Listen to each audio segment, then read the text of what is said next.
Bonjour, c'est Ursule. On est le 2 mars 2026.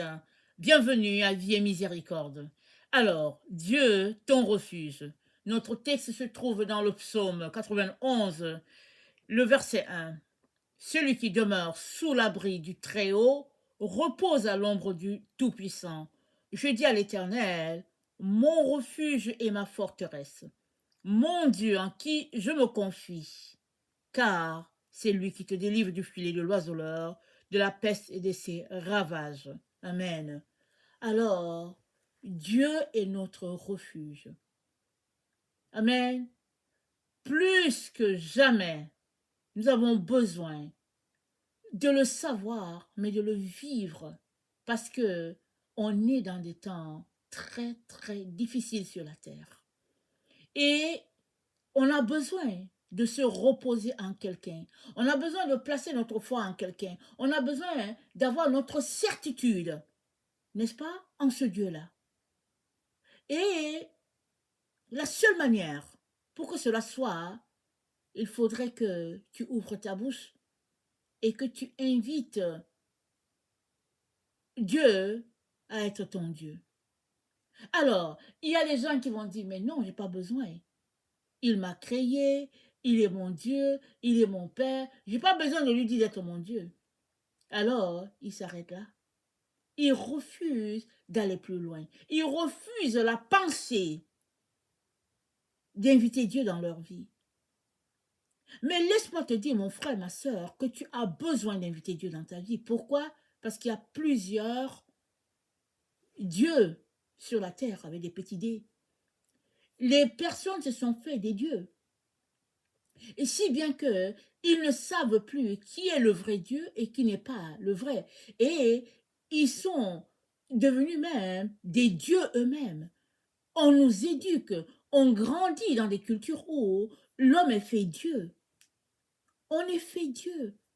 On ne demande à personne, on a l'autorité sur nous-mêmes, on fait ce qu'on veut et puis quand on a épuisé toutes nos ressources, c'est là qu'on crie vers Dieu, on se dit, est-ce qu'il y a un Dieu? Et on cherche quelqu'un qui va nous aider, qui va nous conduire vers Dieu. Mais Dieu est toujours là. Il n'a jamais arrêté d'être Dieu. Il n'a jamais quitté son espace. C'est tout simplement que nous nous sommes laissés convaincre par d'autres esprits, disons-le comme ça, selon lesquels l'homme est maître de soi.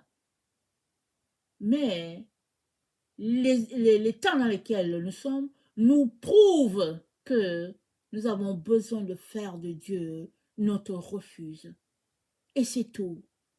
Et quand il est ton refuge, tu ne chancelles point. Et quand bien même tu tomberais, où irais-tu que Dieu n'est pas? David dit, si je vais sous la terre, tu es là. Je vais dans les cieux, tu es là. Je vais sous la mer, tu es là. Il n'y a pas un endroit où Dieu n'est pas. Il n'y a que ton cœur qui l'accepte ou qui le rejette. Alors si tu l'acceptes, alors d'emblée, il sera ton protecteur, ton refuge à tout jamais.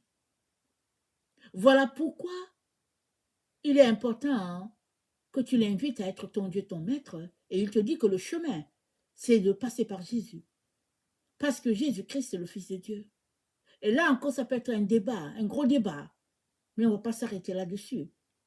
Tu auras besoin d'exercer ta foi, c'est-à-dire d'accepter ce fait-là et de dire au Seigneur, Seigneur, enseigne-moi donc. Puisque Jésus, c'est mon sauveur et mon maître, j'aimerais qu'il le soit, j'aimerais, Seigneur, que tu me conduises, enseigne-moi, fais-moi découvrir qui tu es, parce que j'aimerais vivre à tout jamais dans les parvis de l'Éternel. Amen, ça c'est inviter Dieu dans ta vie. Alors qu'il est dans ta vie, toi-même, tu verras ces choses qui te mettent mal à l'aise et tu demanderas pardon. Et Dieu t'aidera, n'est-ce pas, à laisser aller toutes ces choses qui ne le glorifient pas. Et il va te faire marcher sur son chemin à lui. Parce que il y a deux chemins. Il y a le chemin étroit et resserré, c'est le chemin de Dieu. Et il y a l'autre, la route qui est spacieuse, comme l'autoroute. Et la voie où beaucoup empruntent, la voie que beaucoup empruntent, et sur cette voie spacieuse, on fait ce qu'on veut. Quand quelque chose nous arrange, on obéit, si ça ne nous arrange pas, on n'obéit pas, et puis nous voici là-dedans. Donc beaucoup sont sur cette voie spacieuse-là, ils marchent là-dedans, ils essaient de se convaincre que c'est ça, mais la voie de Dieu, la voie, la porte étroite et le chemin resserré, ça c'est la voie qui te mène à Dieu, et c'est là qu'il sera ton refuge, ta protection. Voilà pourquoi aujourd'hui, il vient fortement t'encourager à lui donner ta vie.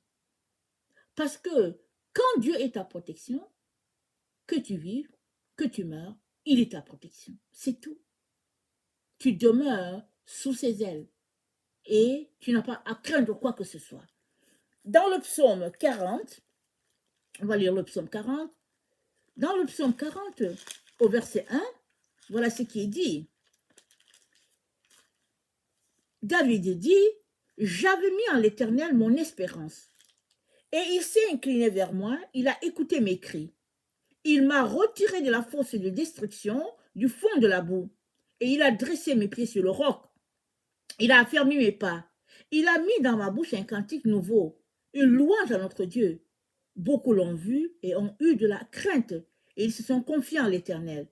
Heureux l'homme qui place en l'Éternel sa confiance et qui ne se tourne pas vers les hautains et les menteurs. Amen. Heureux es-tu si c'est en Dieu que tu as placé ta confiance. Non dans les marabouts, non dans tes études, non dans tes diplômes, ton poste, ta gloire. Heureux es-tu parce que il est un abri sûr. Dieu, il vaut plus que tout ce qu'on pourrait avoir sur la terre. Il est ton créateur, mais aussi éternellement tu vivras avec lui. Parce que si tu as placé en lui ta confiance, là où il est, tu seras aussi. Et Dieu, il est éternel. Il est éternel. Alors, tu vivras éternellement. Quand bien même tes jours finiront sur la terre, tu seras tout simplement transféré de l'autre côté et tu seras avec lui pour toujours. Amen. Alors, je viens nous encourager à ne pas mettre notre confiance dans les choses de ce monde. Ils vont passer, ils vont périr. Mais si tu mettais ta confiance en Dieu, alors à tout jamais, tu n'as pas à craindre. Et c'est la personne vers qui tu devrais te tourner. Il sera toujours là, un abri sûr, et puis il ne manquera jamais de venir te protéger. Amen.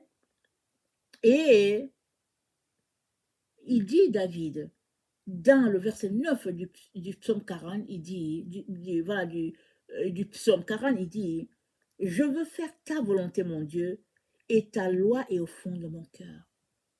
Quand on met en Dieu sa confiance, on décide de faire la volonté de Dieu. On ne va pas contre sa volonté. On ne se braque pas contre lui pour faire les choses selon si ça nous arrange ou pas. Non. Tu as mis ta confiance en Dieu. Alléluia, c'est une bonne chose. Alors, n'oublie pas de faire suivre avec ta volonté. Même si ça ne te plaît pas ce que Dieu te dit, demande-lui pardon et demande-lui de t'aider à réaliser ce qu'il te demande. Et c'est dit quoi? Quand Dieu nous demande quelque chose, c'est pas trop lourd. C'est parce que c'est ça que nous devons faire qu'il nous demande. Et si nous ne sommes pas encore prêts, il ne nous aurait pas demandé. Et si nous ne voulons pas, alors prions pour que notre volonté vienne s'effacer devant la volonté de Dieu. Vous savez, quand on aime une personne, on ne veut pas la décevoir. Alors, augmente ton amour pour Dieu. Amen. Augmente ton amour. Viens dans sa présence. Prends le temps pour lire la parole, le louer, le célébrer, l'aimer, t'attacher aux choses de Dieu. Et sa volonté ne sera pas pénible pour toi. Tu verras que c'est la chose à faire et même tu vas vouloir faire plus parce que tu l'aimes. Amen. Parce que tu l'aimes. Alors, sache que s'il y a une chose que nous avons besoin de faire dans ce temps où nous nous trouvons, c'est bien de mettre notre confiance en l'Éternel. À, à- en toutes choses et à tous égards. C'est la seule chose qu'il y a à faire et c'est la meilleure des choses à faire. Amen. Et le Seigneur sera toujours là. Peu importe la situation dans laquelle tu te retrouveras, tu ne seras jamais seul. Parce que Dieu est là avec toi. Souvent, on passe par des moments difficiles, on a l'impression qu'il n'est pas là. Il nous a oubliés. Et même notre Seigneur est passé par ces moments-là. Les moments où il avait fini son œuvre, il devait s'en aller. À la croix, il a dit, Père, pourquoi m'as-tu abandonné? Parce que là, le Père venait de se retirer. C'était le moment pour Jésus de rendre l'âme. Il dit, Père, pourquoi m'as-tu abandonné? Mais le Père s'est retiré pour retrouver le Fils de l'autre côté. Jésus avait complètement fini. Alors, le Père aussi avait fini au fait. Et quand il a dit, Père, pourquoi m'as-tu abandonné? Il était en train de réaliser à ce moment-là que le Père s'est retiré. Pourquoi? Parce que le Père a toujours été avec Jésus. Il a toujours été avec Jésus. Et là, Jésus venait de sentir que le Père venait de se retirer parce que Jésus avait fini avec son œuvre sur la terre. Sinon, le Père est toujours avec nous. Une fois que tu mets en lui ta confiance et que tu décides de faire de lui ton Dieu, ton Seigneur, il vient, il fait sa demeure en toi, il vient habiter en toi pleinement à 100%. Il ne t'abandonne pas. Alors, qu'est-ce que tu crains? Alors, qu'est-ce que tu attends pour lui donner toute ta vie? Toutes ces choses-là après lesquelles tu cours sont passagères. Ce qui est éternel, c'est ton Dieu. Jamais il ne passera. Alors, ne choisis pas les choses au-dessus de ton Dieu. Amen. Ne choisis pas les choses au-dessus de Dieu. Choisis Dieu. Et les choses, n'est-ce pas, elles te seront données. Tu auras tout ce que tu voudras. Mais ne fais pas l'erreur de placer ces choses passagères-là en avant de ton Dieu. Amen. Que le Seigneur bénisse sa parole et qu'il te donne de soupirer à la chose la plus importante. Et cette chose la plus importante, c'est l'amour de ton Seigneur. Il t'aime. Avant même que tu naisses, il t'a déjà aimé. Voilà pourquoi il t'a fait venir sur la terre. Maintenant que tu sais qu'il t'aime, toi, aime-le en retour. Ne retiens pas. Donne-lui tout ton être, corps, âme et esprit, et laisse-le te transformer, te changer complètement, faire de toi une nouvelle personne à sa gloire, et que tu puisses rayonner pour lui. Amen. Que le Seigneur bénisse sa parole et que sa joie soit notre force en ce jour. Amen et alléluia. Amen.